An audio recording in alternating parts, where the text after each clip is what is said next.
Kalau saya pakai analogi, mungkin nggak suami tetangga itu lebih banyak tahu tentang istri kita daripada kita sendiri, Bang?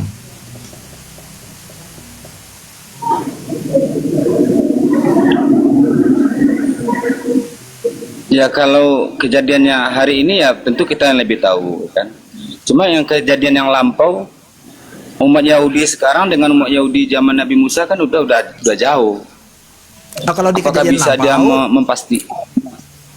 kalau di kejadian yang Iya, lampau, suami tetangga bisa lebih tahu tentang istri kita gitu. Kalau di masa lampau bisa seperti itu gitu.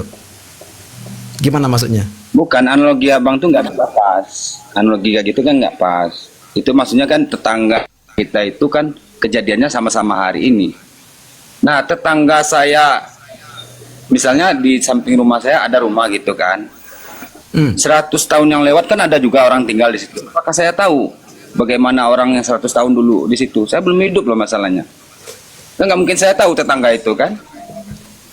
Bahkan bukan, tetangga jadi itu nggak tahu juga istri saya waktu lewat gitu kan. Jadi analogi itu nggak bisa dipakai bang. Soalnya udah lewat, waktunya udah lewat. Udah jadi kan tahun gitu kan.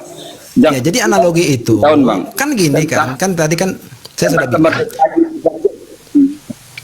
Ya kan tadi saya sudah bilang ya, Taurat itu turun kepada bangsa Yahudi, bukan bangsa Arab, bukan kepada Nabi Muhammad. Makanya di dalam Quran disebutkan kitab-kitab sebelumnya, kitab-kitab sebelum Quran.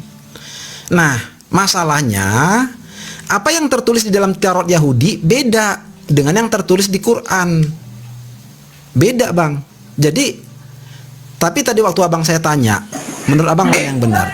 Mana yang benar? Menurut abang yang benar adalah yang benar ada di dalam Quran. Lah, bukankah yang lebih tahu Taurat Yahudi itu harusnya orang Yahudi, bukan kita yang di luar Yahudi?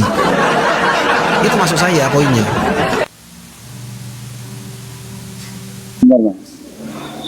Gini bang, ahli kitab itu tentang yang ahli Taurat itu kan disebutnya dalam Quran kan ahli kitab. Itu pada masa Nabi Muhammad dulu, itu apakah seluruh orang Yahudi sepakat menolak Al-Quran? Enggak juga bang. Sebagian orang Yahudi ada yang beriman, sebagian ahli kitab ada yang beriman, seperti Salman Al-Farisi. Itu seorang ahli kitab. Nah, sesama ahli kitab, misal sezaman Nabi Rasulullah, ada yang menolak tentu dengan alasan dia sendiri, dia menolak Al-Quran gitu kan misalnya. Nah, dan ahli kitab yang lain ada yang menerima. Berarti dia menganggap Al-Quran ini benar, sesuai dengan kitabnya dulu. Apakah abang sepakat, oh yang Yahudi itu nggak ada yang beriman? Ada yang beriman bang. Nah gitu. Beda, kalau yang dia jadi Islam atau jadi Muslim, mungkin mungkin ada. Tapi kalau kita bicara orang Yahudi yang menganut agama Yahudi dan menjadikan Taurat sebagai kitabnya, ini nggak pernah mengimani Quran, bang. Gitu, satu. Mana ini si abang?